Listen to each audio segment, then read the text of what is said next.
What's going on, y'all? It's your boy Chen here again today. Sorry for the technical difficulties, but we are going to just get started. Hope you guys have been good.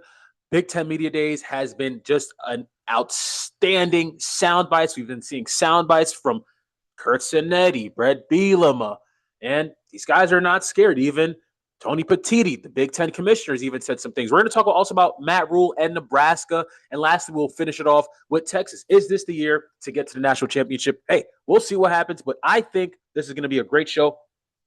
We'll try our best to keep you engaged, and let's have fun. Man, Curt Cignetti has just annihilated what the SEC thought was. They thought they were the power conference. And if you grew up watching college football like me, I grew up watching the Alabama dynasties, the Georgia dynasties, Auburn sneaking in one in there with Joe Burrow and LSU. And now to see this power shift of teams now believing the Big Ten is the best conference in college football, and I think it is too as well. It is just outstanding to see how things have changed quickly. We've seen it over the last 3 years. Ohio State, Indiana, Michigan. Those three teams have all won national championships. And I said it on my channel this week. I said, hey, the Big Ten recruits a special type of player. They don't want a guy with all the rah-rah. It's different from the guys in the Southeast. It's different from the guys. It's different from the guys on the West Coast. The Big Ten has their own DNA. They have their very, very unique identity. And they're able to transform these guys into champions. And this is what Curt Cignetti said. The numbers speak for themselves. We don't run a machine up here in the Midwest. We believe everything is earned, not given. When we fall short, we fall short. We don't cry a river. We don't whine and complain. That's why we're the best. And, hey, he's not the only one that said this. Brett Bielema, the Illinois head coach, also said this too as well. He said, hey, they still think they're living in 2005. And that is, I mean, very, very, I don't know what the word to use, but it's interesting words, I'd say, for Brett Bielema, for him to come at the SEC, because he's also a former SEC coach and a former SEC coach. He coached at Arkansas, so he understands how the SEC works now. But for Curt Cignetti, the national championship head coach, to come out on media days and say this really goes to show you that, hey, the Big Ten has arrived, and the SEC, not to say they got some catching up to do, but the Big Ten believes that they got some catching up to do. It's the two power conferences. We have the Big Ten and we have the SEC. And the SEC is, I don't want to say they're not light years behind, but they're behind. They're behind the Big Ten. They're behind. The Big Ten is not scared anymore. And we're going to see it.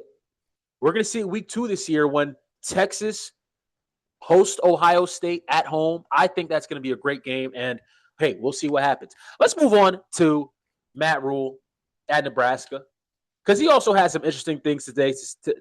Interesting things to say today at media days. He said, "Hey, we didn't come to Nebraska to go 7-6, and that's true. They didn't hire you. They didn't move on from Scott Frost for you to come to Nebraska for you to be 7-6. When he came to Nebraska, the idea was he was going to quickly turn this around, and they just haven't done that. And obviously last year with Dylan Raiola getting hurt, those are some things outside of his control. But I thought there was a game last year when they had Michigan at home. CBS was there, sold out atmosphere, however you want to put it. I thought this team should have won that game.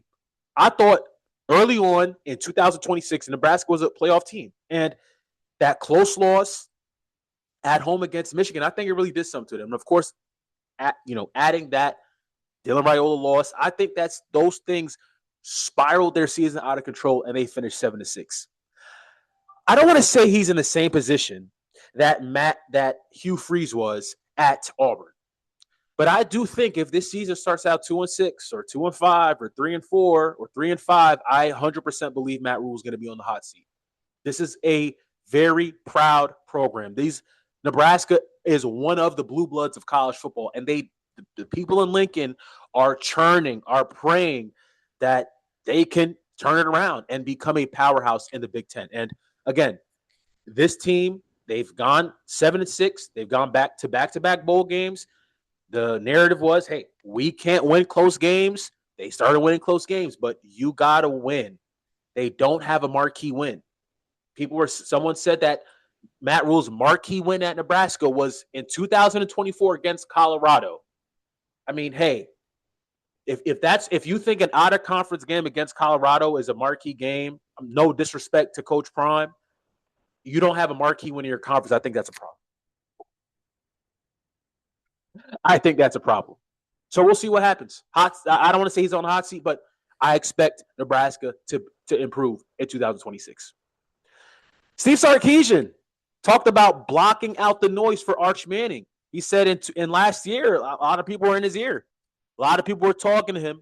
A lot of people were hyping him up, propping him up, maybe saying things that they shouldn't have said. And this is what Steve Sarkisian said. He said the expectations were just outlandish. So many people build him up to be the greatest of all time, the first pick of the draft, the Heisman Trophy winner. That when we weren't very good at the start of the year, and he wasn't at his best at the start of the year, it was almost like the same people that built him up wanted to tear him down because he let them down. And this is very fair from Steve Sarkisian. Very fair point. And he has he has every right to feel like this because the media definitely did Arch Manning wrong last year. And look, people want to talk about he played sporadically. We have to understand that was Arch Manning's first year as a starter at Texas. That was his first year starting. And I really want to talk about how that season played out. Ohio State, they lost, close game. Then you went on the road against Florida, didn't work out, lost that game. But I think the turning point in their season, everyone's going to laugh at me, when they went on the road against Mississippi State and Arch Manning took a beating. He took a beating in that game. And they found a way in overtime to win that game. I think that was a turning point in the season. And now I think that was a point in where a lot of people believed in this dude and believed he's the quarterback of the future. Okay? This roster is loaded. This roster is loaded. From Ryan Wingo to Emmett Mosley, Trevor Goosby's coming back on a defensive line. We still, Cam Coleman coming in from Auburn, Raleek Brown, Hollywood Smothers. This team is the team that Steve Sarkisian has been praying for since he's been at Texas. And let's not forget, Will Muschamp is now the defensive coordinator. They couldn't beat Georgia. They could not beat Georgia because of a attitude thing, a mindset thing. And you bring in a guy like Will Muschamp, who is an absolute dog. Will Muschamp is an absolute dog. I expect this Texas team to be very, very competitive 2026. They have to be. In year two coaches won a national championship in year 6. That's Ryan Day at Ohio State, and that's Kirby Smart at Georgia. You know who's going to year 6 at Texas? Steve Sarkisian. So, hey, we'll see what happens. I think this Texas team is good enough to be competitive, to make a deep playoff run. And, hey, we'll see what happens. Keep liking, keep commenting, keep sharing. Love you guys. God bless. Peace.